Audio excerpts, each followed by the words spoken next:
Espero que os irmãos estejam bem.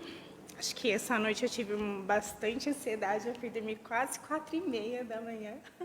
O celular despertou às 6 horas. Meu Deus, como que eu levanto desse jeito?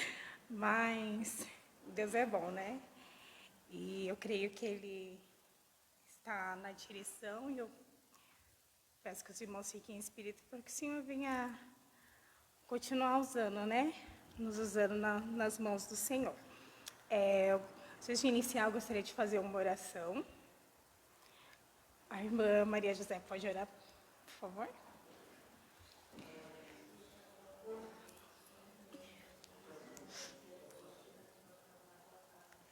Senhor, toma nossa vida, Deus, em tuas santas mãos. Toma a direção deste trabalho, Senhor. Visita, Senhor, na nossa casa. Esteja, Senhor. Em nome do Senhor Jesus Cristo. Deus, nosso Pai, nessa manhã, é que nós pedimos e te agradecemos em nome de Jesus. Amém. Hoje nós vamos estar tratando da lição número 7. Ela vai falar sobre algumas características do crente, né? Diante da obra do Senhor. E o nosso texto básico, ele vai estar em 1 Coríntios, no capítulo 4, do versículo 1 ao versículo 13.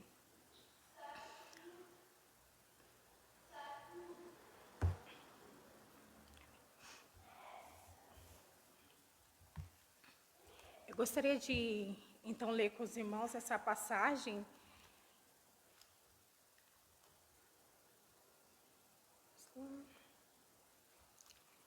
Primeiro Coríntios, capítulo 4.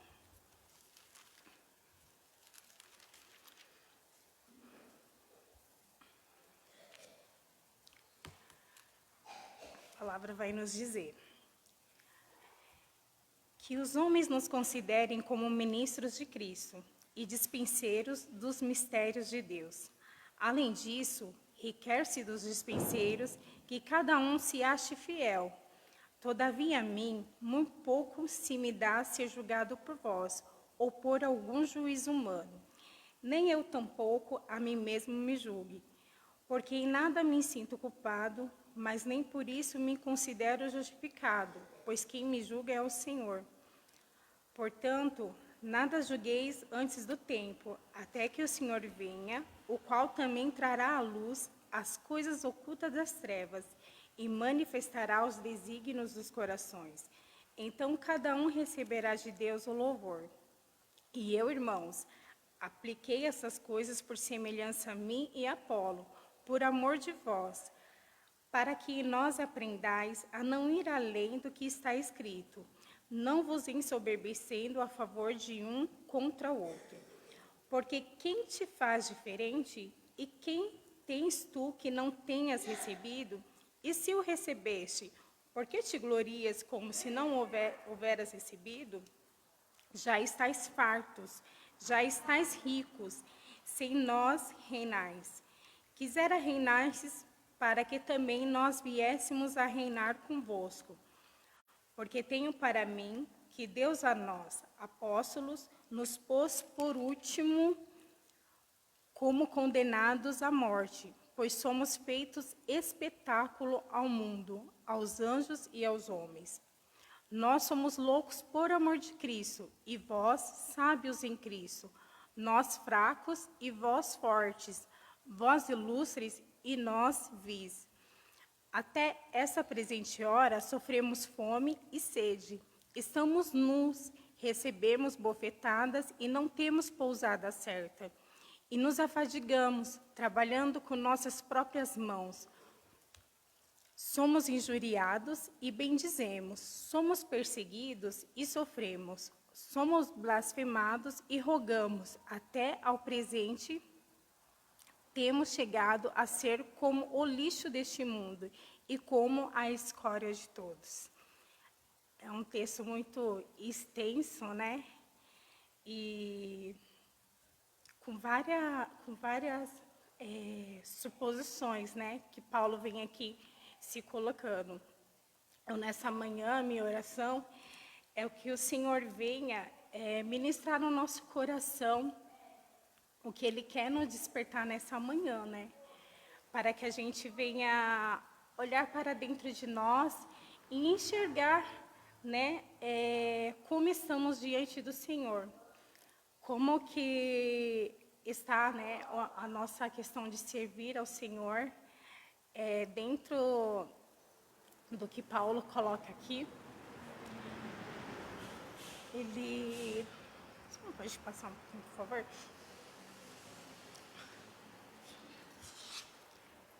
Só para os irmãos poderem entender um pouquinho o motivo dele escrever essa carta aos Coríntios, né? Mais um pouquinho.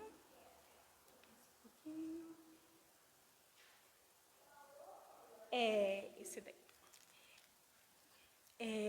Paulo escreve aos Coríntios porque ele observou alguns problemas que aconteciam naquela igreja, né? A igreja ela passava por alguns problemas e era necessário que houvesse a intervenção, né, do Espírito Santo, para que a igreja parasse, né, com o que eles estavam fazendo e voltassem ao Senhor para voltar a seguir com o evangelho ao qual eles foram ensinados desde o início. Então, aqui nos primeiros Coríntios, no capítulo 4, Paulo vai escrever para uma igreja que ela está um pouco dividida, né? Ela está dividida.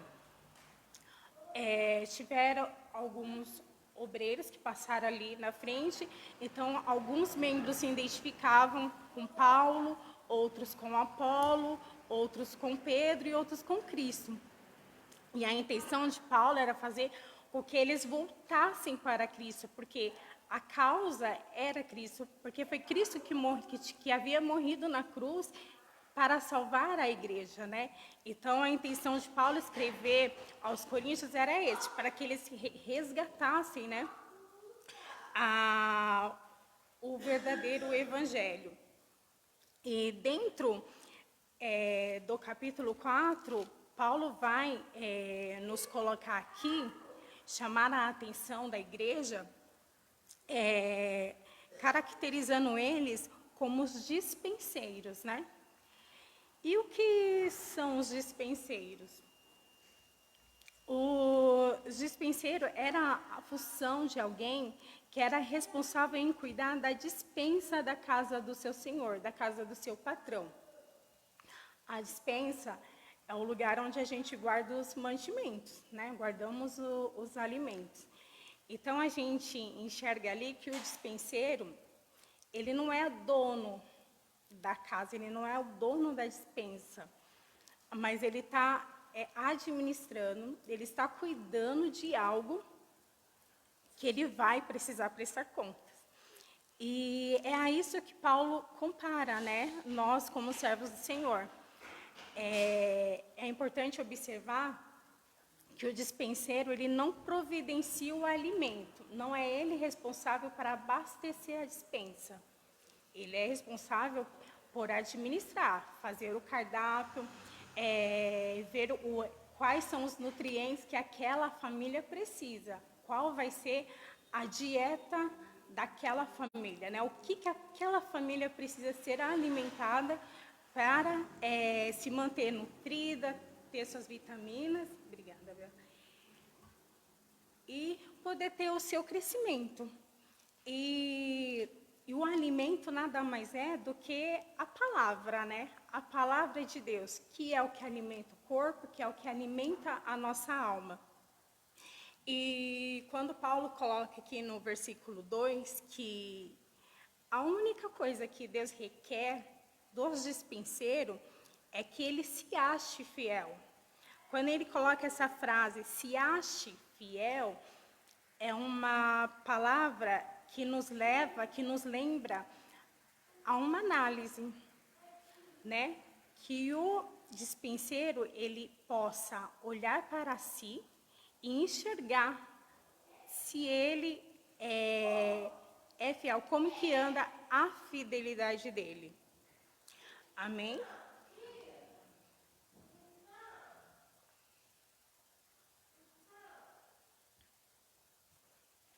Então, igreja, todos nós somos responsáveis, né, perante o Senhor, diante da obra que Deus colocou em nossas mãos, né?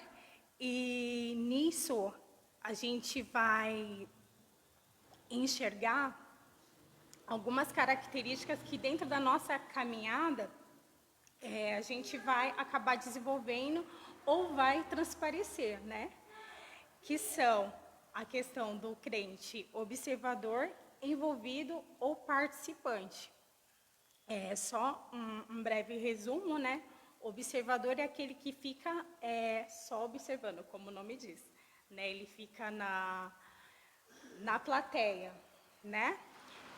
Já o envolvido, ele está presente, né? Ele tem uma religiosidade, é aquele que vive da aparência, né? Mas a sua fidelidade, ela é testada. E o que o Senhor deseja de nós, Ele requer de nós, é que nós sejamos o crente comprometido, o crente participante, que é aquele que prevalece diante de qualquer diversidade, é aquele que tem um verdadeiro caráter cristão. Então, ao longo da revista aqui, nós vamos ter alguns exemplos na Bíblia de algumas dessas características. E daí eu também gostaria que os irmãos participassem, né, falassem um pouquinho também. Nota, irmãos, que nesse quadro nós temos pessoas que estão em ação, elas estão em movimento, né? A gente vê ali um senhor escrevendo, vamos simbolizar ali que seja Paulo escrevendo aos Coríntios. A gente vê ali 2 jovens caminhando, que seja a caminho da EBD. Temos ali alguém limpando, né, cuidando da casa do Senhor, e alguém correndo, né? Correndo para anunciar o reino do Senhor. E o que eu quero trazer para essa imagem? Que a gente possa refletir que é sempre movimento, é sempre ação, né? Deus não chama as pessoas para ficarem paradas. Então, assim, a gente precisa estar ocupados, fazendo algo para o Senhor. E na introdução aqui da revista, o escritor vai comentar aqui que Platão foi um filósofo, né, que viveu antes de Cristo, e ele traz uma mensagem bem reflexiva, que ele diz assim: a vida sem exame não é digna de ser vivida. O que ele quer dizer? Que a pessoa que só vive sem analisar, sem se enxergar, ter um autoconhecimento, sem procurar saber aonde ela está, aonde que ela quer chegar, é uma vida sem sentido, né? Uma vida vazia. E o homem, desde que ele nasce, né, e vai crescendo, ele sempre vai procurar algo que possa preencher ele. E nós, como os cristãos, a gente encontra esse preenchimento em Cristo, né? Mas uma vida que ela não tem essa análise, que a pessoa só segue o fluxo, é uma vida sem sentido. O autor da revista também vai comentar aqui, né, que a criatura humana precisa saber onde posicionar o seu ego. Jeremias se expressou assim: examinemos bem os nossos caminhos e voltemos para o Senhor. Quando progredimos na trajetória que estabelecemos para nós mesmos, não nos preocupamos tanto com as interrogações da vida, mas quando atingimos o alvo e ainda não estamos satisfeitos, os questionamentos começam a surgir. Muitas vezes não nos sentimos realizados e perguntamos: quem sou eu? Por que existo? Isso é tudo o que existe? Se sou bem-sucedido, por que me sinto tão mal? E se não atingimos o nosso alvo, a lista de perguntas se torna ainda mais longa. Por que eu, Deus? Se me amas, onde estás quando preciso de ti? Por que não me abençoas? Como isso pode acontecer comigo? Então, o que ele nos induz aqui? A gente a fazer a nossa autoanálise. Isso na nossa vida pessoal, né? Na nossa vida pessoal, chega uma determinada idade que você olha para você e você se vê na necessidade de pensar no seu futuro, né? De pensar o que você vai fazer depois que chegar a idade, que estiver aposentada. A gente se para pensando nisso, né? Enquanto se é jovem, né, a preocupação é qual a profissão que eu vou seguir, o que eu vou fazer quando eu receber o meu primeiro pagamento. Então, a vida é sempre assim, a gente sempre precisa ter um sentido para a vida. E até mesmo Deus fez isso quando Ele acabou de criar o mundo. Ele olhou para tudo que Ele tinha feito e Ele fez essa análise. Ele olhou e viu que tudo que Ele tinha feito era muito bom. Então, a gente vê que o próprio Deus olhou para as coisas que Ele havia feito e Ele fez a sua análise do que Ele tinha feito. Então, nessa manhã, o que a gente vai aprender é que a gente possa olhar para a nossa vida espiritual. E o que a gente for ministrar aqui não é no sentido de invadir, criticar, julgar. Os irmãos não é isso, né? Eu falo os irmãos, mas eu estando, né? Que a primeira palavra vem aqui, né? E depois vai para os irmãos. Para a gente ver a nossa vida espiritual, nós vamos citar algumas características e que o Senhor possa revelar no nosso coração qual é a nossa situação. E se tiver algo que precisa ser voltar, né, à origem, precisa de um conserto, que a gente possa, né, se inclinar para o Senhor e voltar para os princípios, né, para o início de tudo, para que a gente possa realmente agradar ao Senhor. Amém? Então, o crente precisa decidir que atitude vai ter diante da vida. Um simples observador, um envolvido ou um participante. Vamos trabalhar esse assunto usando alguns exemplos da própria história bíblica. No tópico 1, eu gostaria de saber se alguém gostaria de ler.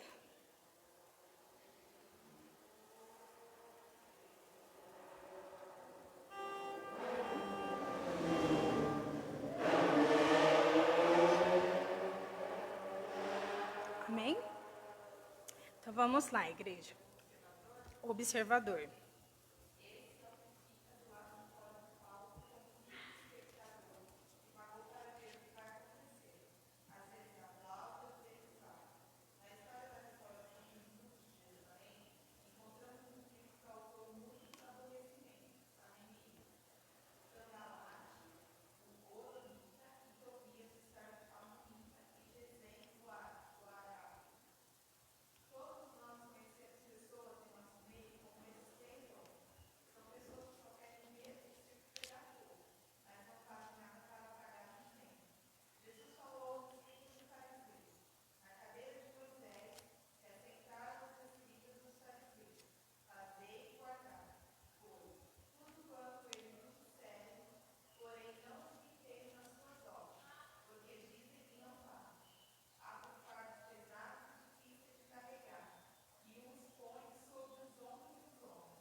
Então vamos lá, para a gente poder entender melhor como identificar um crente observador, né? Então a gente vê aqui que uma das características dele é o ciúmes, né? Ele é crítico e também sarcástico. A palavra do Senhor vai dizer lá em Neemias, enquanto eles estavam sendo encorajados a reerguer os muros de Jerusalém, enquanto eles estavam envolvidos com essa causa, apareceram 3 personagens, né? Que são Sambalate, Tobias e Gesem, que além de não se envolver, né, de não colaborar, ficaram com bastante ciúmes, porque algo bom estava vindo para o povo de Israel, e começaram a criticar a obra, né? Começaram a desencorajar aqueles que estavam engajados em reconstruir os muros. E zombavam também, né? Então, o que a gente entende aqui? Que o crente ciumento, né, que o crente observador, ele não gosta de ver o crescimento da obra do Senhor. Ele não faz, né, ele não quer ter o trabalho de fazer, mas ele quer ser o primeiro a criticar, né? Então, ele sempre vai procurar um defeito, né? Nunca vai estar do agrado dele. Só que, assim, nós fazemos para o Senhor, para agradar o reino. Então, o crente observador, ele é complicado, né? É complicado. Imagino que seja alguém que chega na casa, entra na igreja, fica só procurando os defeitos, para depois estar ali criticando, desanimando os irmãos que estão na obra fazendo, né? Além disso, o que a Bíblia vai mostrar aqui? Que Neemias, ele não parou. Embora ele estava sendo criticado, embora ele estava sendo apontado, afrontado, estavam rindo dele, ele não se desmotivou, porque ele tinha consciência do bem maior que era a questão de reerguer o muro, né? Da proteção. Então, ele orou, né?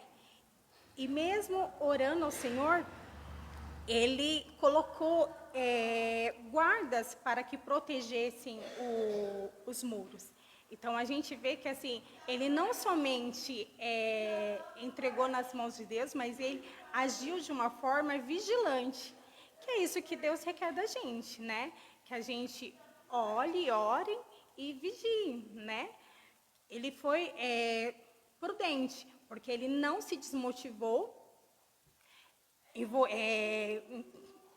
com as pessoas, desmotivando eles, jogando piadinhas, falando que não valia a pena. Ele não se desmotivou, não olhou para isso, ele prosseguiu, e além disso, ele protegeu, né, os muros, colocando guardas para que vigiasse os muros de dia e de noite. Ele teve um cuidado para a obra que ele estava fazendo, né, porque se a pessoa ela tem essas características, eles poderiam muito bem derrubar os muros, só para ver a obra ali embargada.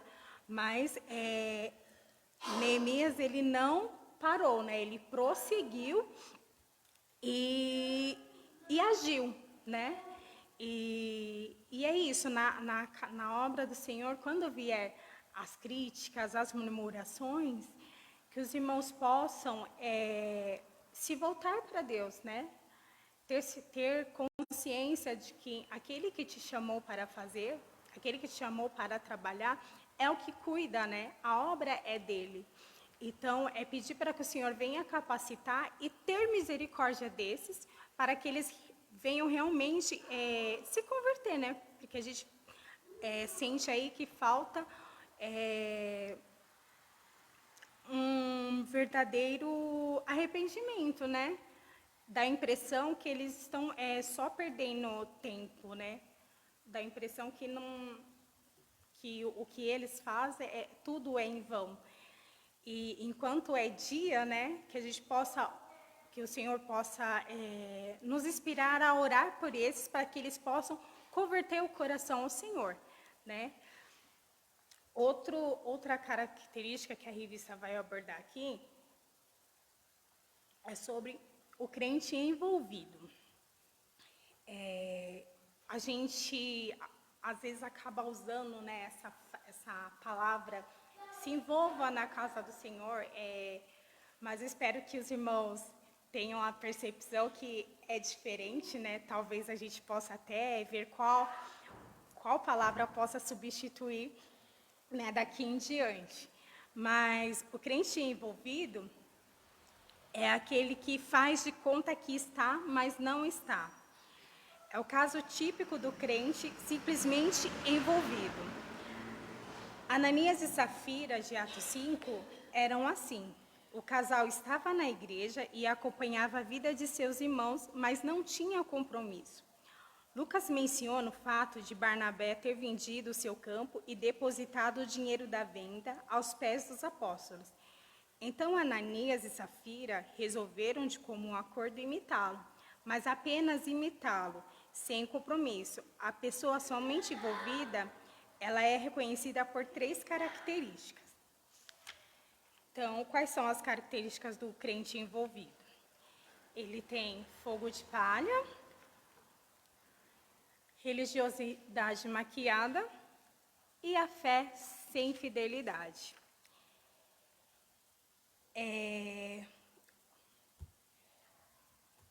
O fogo de palha. A revista vai dizer aqui que é aquele crente que ele só tem entusiasmo, né? O fogo na palha, quando acende, né? Aquela explosão depois logo se apaga. É aquele que não prevalece diante da adversidade, diante das dificuldades, diante da provação. Ele começa a fazer, vem a primeira prova, ele começa a desanimar, né? E para. E tudo que ele faz é para si, né? É para ele estar em evidência. Não é genuíno, não é do coração, né? Ele quer ser o melhor em tudo. Como a revista vai contar que é a história de Ananias e Safira. Eles não tinham necessidade nenhuma de ter o fim que eles tiveram, né? Não havia necessidade nenhuma. Os apóstolos não estavam pedindo nada para eles, né? Eles viram que Barnabé vendeu a sua propriedade e entregou, né, para a casa do Senhor, para a obra do Senhor, e quis fazer da mesma forma. Só que eles quiseram fazer somente para se aparecer. E acabaram roubando uma parte desse dinheiro, né, ficando para eles. Né, eles achando que, vamos vender, a gente fica com pouco e entrega só um pouco. Não sabendo que Deus é o que sonda os corações, né? Deus, ele vê as intenções do homem. E eles tiveram um fim trágico, né? Porque quiseram fazer algo de aparência, quiseram viver de aparência. A segunda característica, a gente vai ver aí, que é a religiosidade maquiada, né? Costuma-se dizer na sabedoria popular que quem vê cara não vê coração. O crente apenas envolvido não vai além de uma religiosidade maquiada. É a religião de marca, de status, de grife, de capa de CD e de shows. No grande sermão de Jesus, ele proclamou: muitos naquele dia vão me dizer, Senhor, Senhor, não profetizamos em seu nome? Eu nunca conheci vocês. Afastem-se de mim, vós que praticam o mal. Então, a gente vê aqui que a característica da religiosidade maquiada é aquele que realmente engana. Ele parece ser cristão, ele se veste como cristão, fala como cristão, mas não é cristão. Não teve o arrependimento sincero. E isso não agrada ao Senhor. Naquele dia será vergonhoso, né? Porque muitos vão dizer, Senhor, eu profetizei no seu nome. E Jesus vai virar e falar, mas eu nunca te conheci. É muito complicado. E O engraçado, né, que a gente, estudando a revista, a gente pode ver um pouquinho dos dois. Que o crente envolvido, ele vai estar na igreja todos os dias, todos os trabalhos, ele vai estar lá. E a gente vai ter o crente observador, que também vai estar lá de olho nesse crente envolvido, né? É aquele crente que chega, vai se ajoelhar, tem um papelzinho no chão, um copo descartável que esqueceram de jogar no chão, ele vai pegar, vai jogar fora, só que ele vai murmurar. Ele vai falar, o diácono não está fazendo o trabalho que ele deveria fazer, né? Então, nada do que ele faz é para o crescimento, é para o bem, mas ele faz somente para se mostrar, para dizer, eu estou fazendo, e lá no seu íntimo criticando a pessoa que deveria estar fazendo. E a gente vê esse tipo de crente como Pedro, né? Que Pedro, ele teve um pouco disso, né? Ele disse que estaria com Jesus, acontecesse o que tivesse que acontecer, ele estaria com Jesus. Se tivesse que padecer, ele padeceria. Acho que foi ele que arrancou a orelha do oficial, né, quando vieram prender Jesus. Então, você vê Pedro, aquele crente explosivo, né? Chegaram para prender Jesus, ele já se pôs à frente. Não vai prender o meu mestre. Arrancou a orelha do oficial. A orelha era um símbolo muito importante para a guarda, né? Para os oficiais. Ele destruiu um sonho de alguém. E a gente vê logo depois que Pedro acaba negando o Senhor, né? No momento que Jesus precisava realmente, né? Ele virou as costas, negou ao Senhor por 3 vezes. Mas o que mais impressiona é que o reino de Deus é um trabalho de oportunidades. Nós fomos ministrados no domingo passado de uma forma poderosa sobre a vida de Pedro. Que mesmo ele tendo essa característica, a gente viu que Jesus mudou a vida dele. Jesus mudou o caráter dele. E de um crente, de uma pessoa desviada, né? Que se afastou, que negou a Jesus, ele foi o primeiro pastor da igreja. Então, o que é importante a gente lembrar aqui? Que nada está perdido. A gente tem esses irmãos no nosso meio, dentro da comunidade cristã, mas se a gente orar, se a gente instruir, se a gente alimentar, né? E se ele estiver voltado, né, ter essa consciência, estiver voltado para o Espírito Santo, Deus pode transformar, né? Deus pode mudar o cenário. E a terceira característica do crente envolvido é a fé sem fidelidade. Para Tiago, fé sem fidelidade por si só está morta.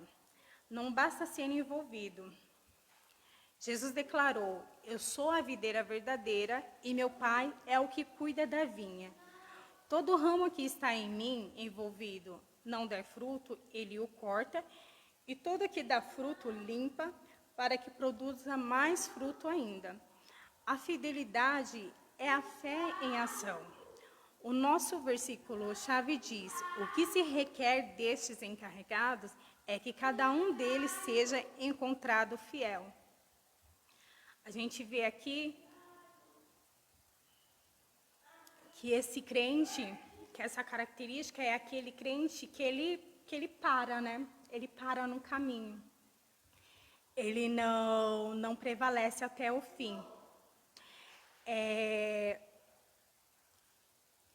Na minha vida pessoal, teve algum momento que eu vivi essa fase, né? Eu cresci, né, nos caminhos do Senhor, passei a minha adolescência servindo ao Senhor, sendo ministrada, sendo ensinada, participando dos trabalhos, mas chegou a minha juventude e eu me afastei dos caminhos do Senhor. Só que não fiquei muito tempo fora, logo voltei com os 24 anos, prevaleci, falei assim, agora vai, né? Agora eu sei o que é ser crente, só vou ligar o carro e, mesmo assim, eu parei, né? Eu me vi ali muito envolvida na causa, mas não tinha fundamento, né? Não estava fundamentada em Cristo. Vieram algumas adversidades, né? Eu ali já casada com os meus filhos, assim, eu preciso cuidar da minha família, né? E mesmo sendo ensinada, mesmo sendo ministrada, mesmo participando de tudo, eu parei, eu não prossegui.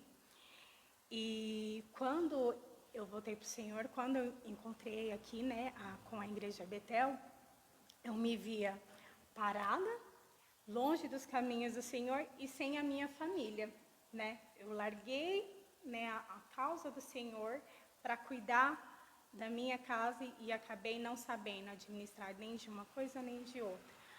Mas Deus teve misericórdia da minha vida, né? Está tendo misericórdia da minha vida, porque eu estou em um processo de melhoria, né? Dia após dia. E é isso que eu gostaria que os irmãos também fizessem essa análise, né? Que a gente possa pedir para o Senhor ministrar no nosso coração essa melhoria, né? Para que a gente possa prevalecer, para que a gente possa ser fiel até o fim. Que é onde a gente vai passar a falar sobre a característica do crente comprometido. E o que é o crente comprometido? Este é o que está por dentro de tudo, o que está pronto a pagar o preço de suas convicções. Queremos exemplificar essa divisão da lição com o comportamento da rainha Esther no reino de Assuero. Sabemos que não foi por acaso que ela chegou à posição de primeira-dama da Pérsia. Deus a colocou nessa posição porque conhecia o seu caráter e o comprometimento que tinha com seu povo. Analisando em linhas gerais a vida de Esther, destacamos 3 marcas de seu caráter, que são: a pessoa comprometida, ela é convicta. Esther era assim. As suas fortes convicções não a deixaram fugir do seu compromisso. A sua vida era mais do que um corpo físico que atraíra Assuero. Esther era uma vocação, um dom de Deus, um carisma que o Senhor usaria para livramento do seu povo. Convicção não olha para trás, não foge de suas obrigações. Disse Jesus: ninguém que põe a mão no arado e olha para trás é apto para o reino de Deus. O crente comprometido, ele tem a convicção, ele sabe o porquê que ele foi chamado, ele sabe o que ele está fazendo dentro do reino de Deus, né? Ele tem essa convicção. Ele sabe, e tudo que ele faz é para satisfazer a Jesus, é para agradar a Deus. Então, ele não faz para agradar o pastor, para agradar o líder, ele não faz para ter nada em troca. Tudo que ele faz é para agradar a Jesus. E automaticamente, ele fazendo isso, ele vai estar agradando o coração do seu pastor também, não é? E assim era a Esther, né? Deus usou a vida dela para que ela pudesse libertar o povo, né? De uma grande cilada que estava por vir, de uma aniquilação do povo judeu. E a pessoa comprometida, ela não faz reivindicação para si. O seu negócio é agradar aquele que o recrutou. Este era o compromisso de Esther, salvar o seu povo do extermínio programado por Amã e não usufruir dos prazeres e favores da corte persa. Esther, ela poderia simplesmente olhar para ela, né, para a sua situação. Ela já não era mais escrava, ela já estava na condição de rainha. Ela poderia simplesmente seguir, né? Mas ela sabia que tinha um propósito, que não foi à toa ela estar ali naquele lugar. Se ela chegou a ser a rainha, tinha um propósito. É aquilo que a gente volta a comentar. O crente comprometido, ele sabe do seu propósito. E ele não faz nada só para si.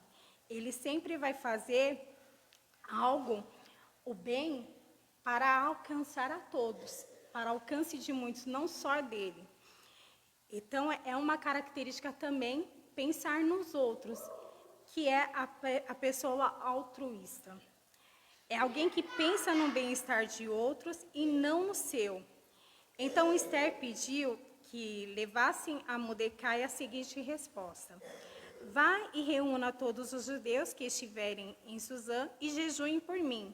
Não comam nem bebam nada durante 3 dias, nem de noite, nem de dia. Eu e as minhas servas também jejuaremos. Depois irei falar com o rei. Ainda que seja contra a lei, se eu tiver de morrer, morrerei. A pessoa altruísta é aquela pessoa que, mesmo sabendo que o que ela fizer pode dar ruim, pode não seguir com sucesso, né, o seu propósito inicial, mesmo assim ela faz. Ela sabia que aquela ação dela era contra a lei e, se não agradasse o rei, ela poderia morrer. Mesmo assim, ela seguiu firme no seu propósito. Só que ela não faz somente, eu vou fazer. Ela se revestiu, né? Ela se voltou para o Senhor. Ela foi conversar com o rei coberta de oração, né? Coberta de jejum, preparada. Ela se preparou para ter aquela conversa. E outro exemplo que a gente vai ter aqui é o próprio exemplo de Cristo, né? Em João 10, a gente vai ver aqui que Jesus fala que eu sou o bom pastor, conheço minhas ovelhas e elas me conhecem. Assim como o Pai me conhece e eu conheço o Pai e dou a minha vida pelas ovelhas. Eu grifei essas palavras que eu achei bastante importante, que Jesus fala, conheço minhas ovelhas. Ou seja, Cristo, ele sabe qual tipo de crente nós somos. Seja o crente observador, envolvido ou comprometido. Que ele conhece as suas ovelhas, ele sabe. A gente conhece a palavra do joio, né, do trigo. Então, o Senhor, ele sabe o que somos, lá no nosso íntimo, lá no nosso profundo. E ele diz assim, eu conheço as minhas ovelhas assim como o Pai me conhece. Ou seja, Deus dá testemunho dele. E mesmo assim, Cristo, ele se comprometeu com Deus para salvar a humanidade, né? Ele tinha a opção de não salvar, né? Mas ele se comprometeu com a causa, se comprometeu com o plano da salvação e se entregou para salvar a humanidade. Mesmo perdendo a sua vida, ele resgatou a muitos. E essa é a característica do crente, né, altruísta, do crente comprometido. Ele sabe que ele pode perder, né, que no decorrer da caminhada ele vai perder muitas coisas. Mas mesmo assim, ele conhece o seu propósito, ele é convicto para quem que ele está fazendo, de quem ele está servindo, de quem é o dono da obra, e ele segue firme no seu propósito. Amém? Para concluir, a revista vai falar aqui, o jovem rico da história contada por Jesus era bom observador. Ele perguntou, bom mestre, que farei para herdar a vida eterna? Também estava bem envolvido na religião de seus pais. Ele disse a Jesus, mestre, tudo isso eu tenho observado desde a minha juventude. Mas na hora de assumir o compromisso, ele retirou-se triste, porque era dono de muitas propriedades. Então ele chegou bastante empolgado, né?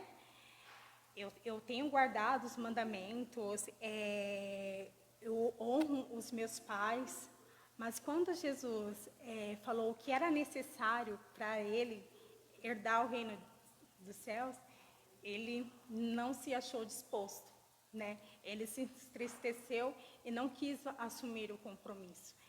Então, não é fácil, né, ser um crente comprometido.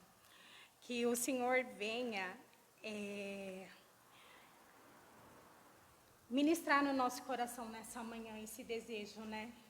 E que, se porventura alguma falha a gente encontra em nós mesmos, né? A palavra do Senhor vai dizer: examine-se o homem a si mesmo. Que a gente possa olhar para nós e vermos o que anda em falta, né? Para que a gente possa ser um crente mais comprometido, né, com o Senhor. E que a gente venha pedir misericórdia do Senhor e voltar, né? Voltar à origem, voltar ao início de tudo, voltar ao primeiro amor. Que o Senhor venha renovar essa esperança dentro dos nossos corações. Eu, então, agradeço a oportunidade, irmãos, que o Senhor venha continuar falando no corações de cada um de vocês, e amém. Só uma mensagem aí, né? Não seja um observador, nem simplesmente um envolvido, mas seja um comprometido discípulo de Jesus.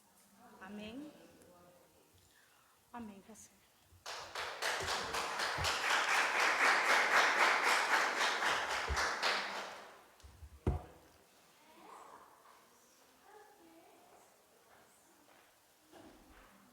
Louvado seja Deus por tudo que nós ouvimos, né? Mais uma aula rica, maravilhosa, importante para a nossa vida.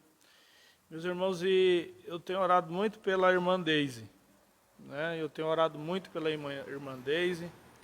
A irmã Deise, como os irmãos viram aqui, parte do que ela disse, do seu testemunho, é uma irmã que está se levantando, Jesus está levantando ela e levantando ela no ministério tão maravilhoso. E usando a vida dela de uma forma tão brilhante. Deus realmente tem usado muito a vida da Deise.